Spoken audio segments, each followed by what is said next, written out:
ఓం నమ శివాయ. మహాశివరాత్రి సందర్భంగా ద్వాదశ జ్యోతిర్లింగాల్లో ఒకటైన రామేశ్వరం ఆలయం యొక్క చరిత్రను మనం ఈరోజు తెలుసుకుందాము. పరమేశ్వరుడు రామనాథస్వామిగా పూజలు అందుకుంటున్న ఈ ఆలయంలోని శివలింగాన్ని సీతాదేవి తయారు చేయటం ఒక విశేషం.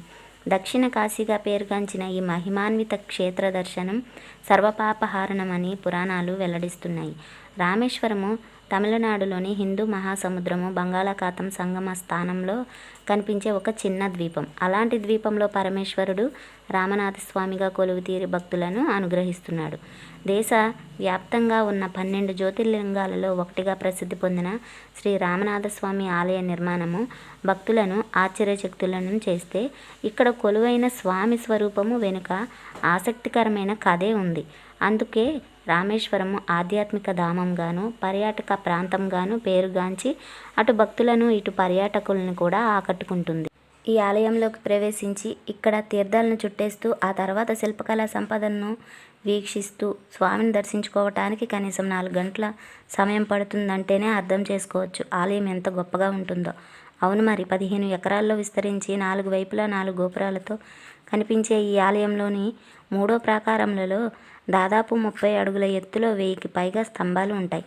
అందుకే ప్రపంచంలోనే అతి పొడవైన ప్రాకారం కలిగిన ఆలయంగా ఈ గుడి ప్రసిద్ధిగాంచింది. ప్రారంభంలో కేవలము గడ్డిపాక రూపంలో ఉన్న ఈ ఆలయాన్ని ఇంత అద్భుతంగా నిర్మించడం వెనుక ఎందరో రాజుల కృషి ఉంది.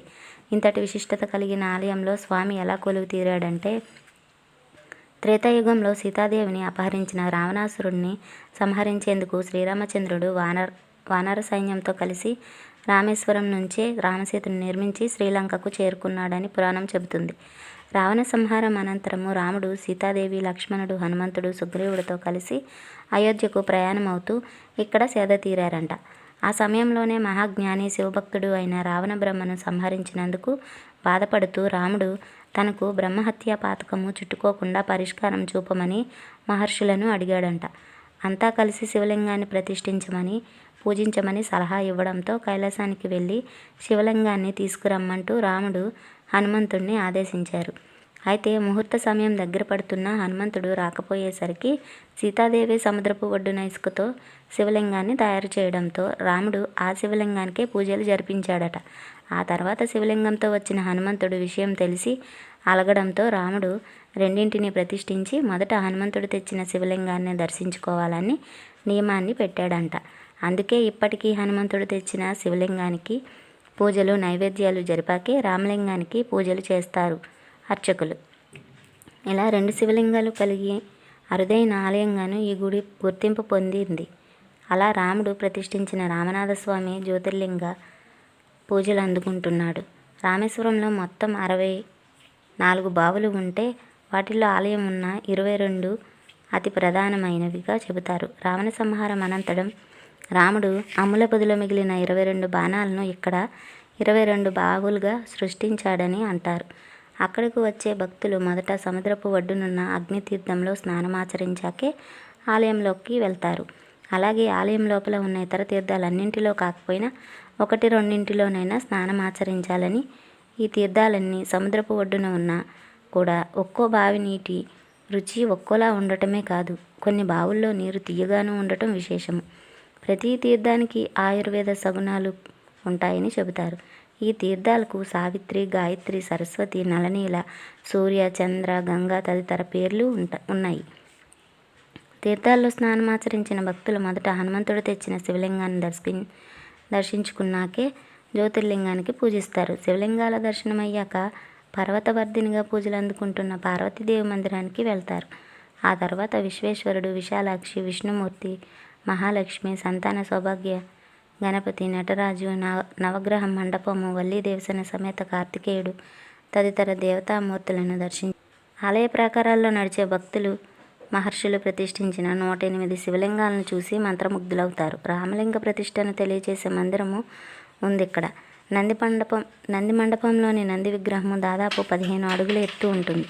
హనుమంతుడి విగ్రహము శ్రీలంక వైపుకు చూస్తున్నట్లుగా కనిపిస్తుంది. ఇక్కడున్న లక్ష్మణ తీర్థంలో పితృతర్పణ కార్యక్రమాలను నిర్వహించవచ్చు. ఆలయ ప్రాంగణంలో ఏడాది మొత్తం జరిపే పూజలు ఒక ఎత్తు అయితే, ప్రత్యేక పర్వదినాల్లో నిర్వహించే ఉత్సవాలు మరొక ఎత్తు.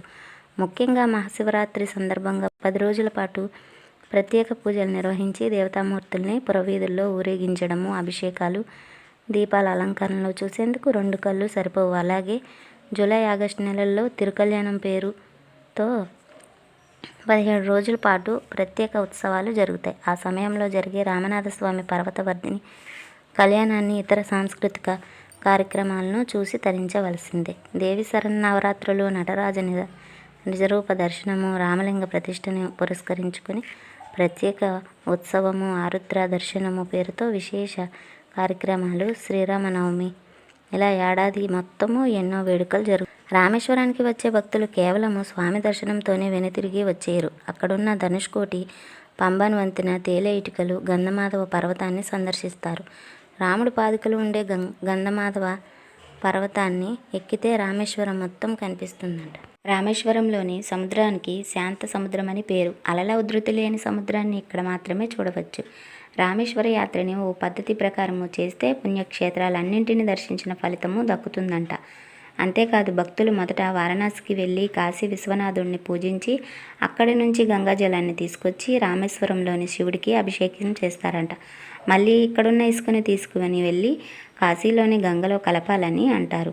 పైగా భారతదేశంలోనే ఉన్న నదులన్నీ ఇక్కడున్న బావుల అంతర్భాగం నుంచే ప్రవహిస్తాయని చెబుతారు. అందుకే రామనాథస్వామిని దర్శించుకుంటే సమస్త యాత్రా ఫలితము కలుగుతుందని ప్రతీతి. మీకు కనుక ఈ వీడియో నచ్చినట్టయితే మన ఛానల్ లైక్ చేసి సబ్స్క్రైబ్ చేయండి. చాలామంది అయితే వీడియోని అయితే చూస్తున్నారు, ఎవరు సబ్స్క్రైబ్ చేయట్లేదు, లైక్ కూడా చేయట్లేదు. ప్లీజ్ సబ్స్క్రైబ్ చేయండి, సపోర్ట్ చేయండి, లైక్ చేయండి. మీ అభిప్రాయాన్ని కామెంట్లో తెలియజేయండి. Thanks for watching.